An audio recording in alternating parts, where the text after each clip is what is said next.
If you have a traditional 401k or IRA, you are potentially sitting on a tax time bomb. Yes, I know that might be an unpopular opinion at first, but hear me out. Every single dollar in these accounts will eventually be taxed at ordinary income tax rates. And if you're successful, that means you could be losing 30, 40, or even 50% of your retirement savings to taxes. But there is a strategy that allows you to diffuse that time bomb steadily over time and potentially save hundreds of thousands of dollars over your lifetime. That strategy is called a Roth conversion. I'm Cole Leonida. I'm a certified financial planner and a certified Kingdom advisor at John Moore Associates. And over the past 30 years, we've helped countless Christian families convert traditional retirement accounts to Roth accounts, often saving them 6 figures over their lifetime in taxes. And the beauty of Roth conversions is that when done correctly, you can pay taxes at today's rates instead of potentially higher rates in the future. And every dollar that grows in that Roth account will never ever be taxed again. Today, I'm going to explain exactly what a Roth conversion is, when it makes sense to do one, and most importantly, how to execute this strategy tax efficiently so that you minimize the immediate tax impact while maximizing the long-term benefit. Okay, what is a Roth conversion and why consider it? Well, the basic mechanics of a Roth conversion are this. You take money that is pre-tax from a traditional 401k or a traditional IRA or a traditional 403b, something that is pre-tax money, and you determine when you would like to pay the taxes. You take that amount of money out, you pay the ordinary income tax, and you move it to the tax-free Roth bucket. Now, the key difference here is that traditional accounts are pre-tax and Roth accounts are after tax. So you either pay the taxes on the front end or the back end. It's your choice. And with Roth conversions, you can choose exactly when you would like to pay those taxes. Why can conversions be powerful when building wealth? Well, if you can pick and choose when you accelerate income, when you realize that income in a low income tax year, whether it be at the federal level or the state level, that can make a huge impact on your net worth or your after-tax net worth over the life of your financial plan. Now, from a biblical perspective, we believe in paying every penny to the government that we owe. Render to Caesar what's due unto Caesar, but not a penny more. That is the JMA Standard Edition of the Bible right there. We want you to pay your taxes on time, in full, but not a penny more. And we want to be wise about stewardship. Tax planning is a stewardship planning piece. The second consideration here is when to make Roth conversions and when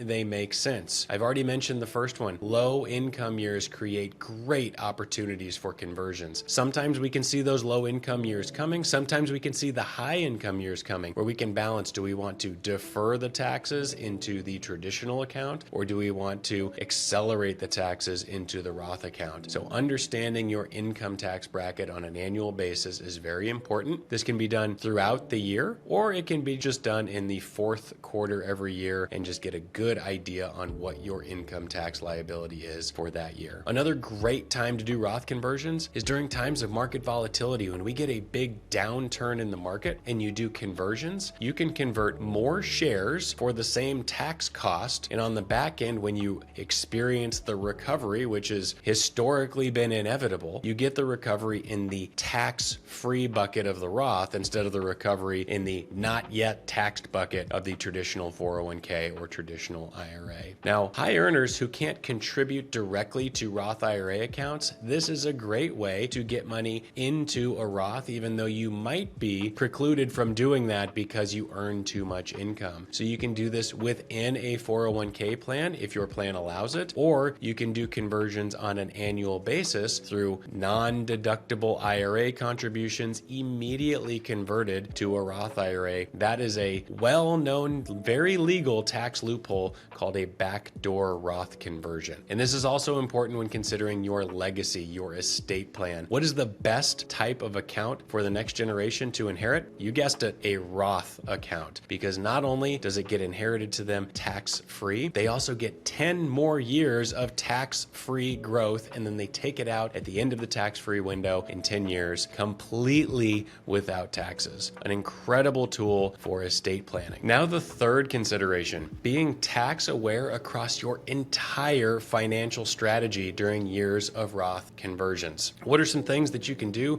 to offset your taxes, to lower your taxable income? Well, you could consider some tax loss harvesting to reduce your capital gains exposure during that year. You could also look at big charitable gifts. If you were accelerating income, you could also accelerate deductions. Where could you take deductions? Charitable gifts are great. Other places in your plan might be locations to look for charitable deductions to offset the income that you're accelerating. You also will want to look at your plan not just in the silo of a single year. Roth conversion planning is the long game. There might be one year where you can only do a couple $1,000s of conversions. Then there might be a big year where you can do $100,000 of conversions or more. This is a long multi-year duration in your plan. So you have to consider what's happening this year, next year, and the year after. When are you getting different income streams? When might you make big charitable gifts? All of those tax planning pieces are considerations with your Roth conversion strategy. So now, before I cover the final critical mistakes to avoid, I want to emphasize something very important. Roth conversion planning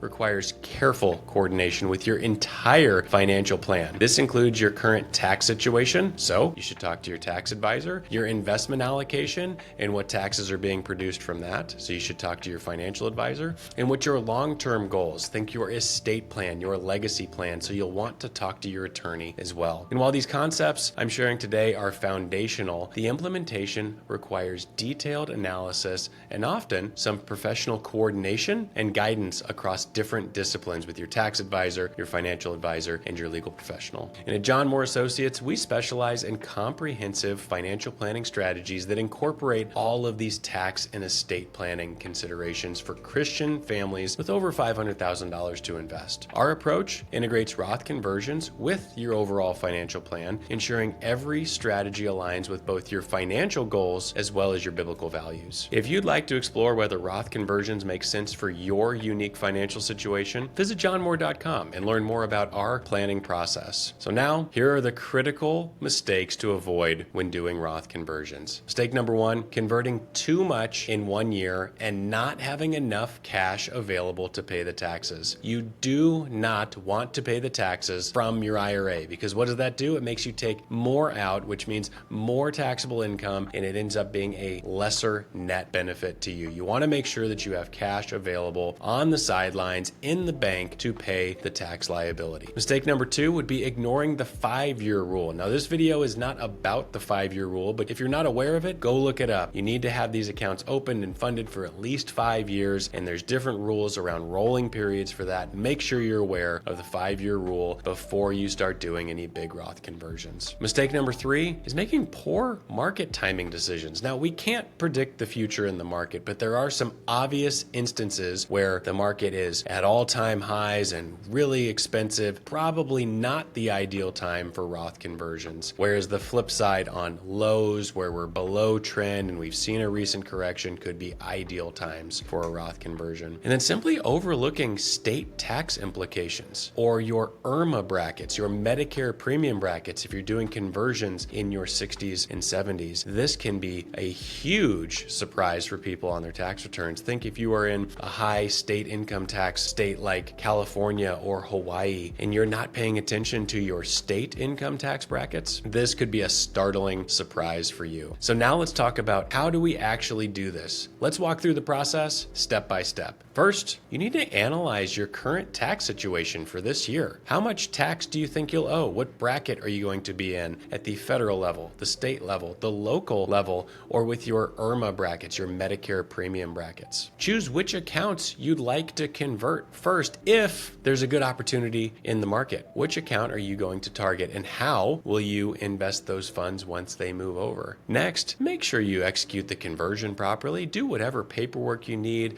Make sure you're keeping good records. You're keeping all the tax documents that your custodian or brokerage firm will provide. Make sure you execute it properly. And again, keep in mind the 5-year rule. Next, you're going to want to monitor and adjust the strategy, not just for this year, but what's your strategy moving forward? What's the end goal? How does this fit into your overall financial plan and estate plan? And then make sure you've planned for the tax payment. How are you going to pay that tax liability? Make sure you have cash on the sidelines somewhere for that inevitable tax liability. And then finally, as a bonus, are there ways that you can offset that income? Are there deductions that you can accelerate? An easy one, low-hanging fruit, is charitable contributions. Even consider, again, this is not about giving in this particular video, but think about a bunching strategy in years where you're doing big Roth conversions. And then finally, I want to make sure that you are being thoughtful about how you're investing those Roth dollars. Those Roth dollars turned into your longest term, most valuable tax-free future dollars. Are you going to be conservative with that and take a small rate of return? Or might you be more aggressive with the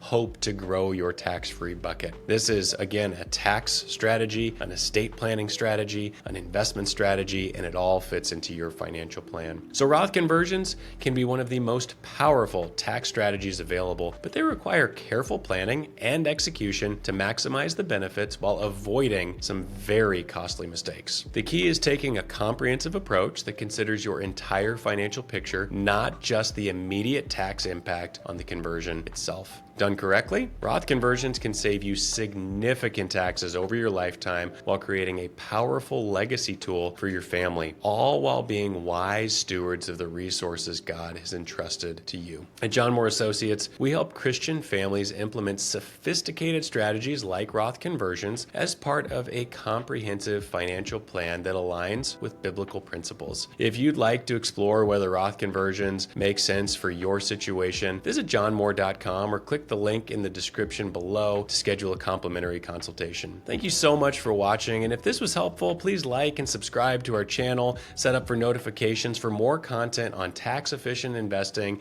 and biblical financial planning.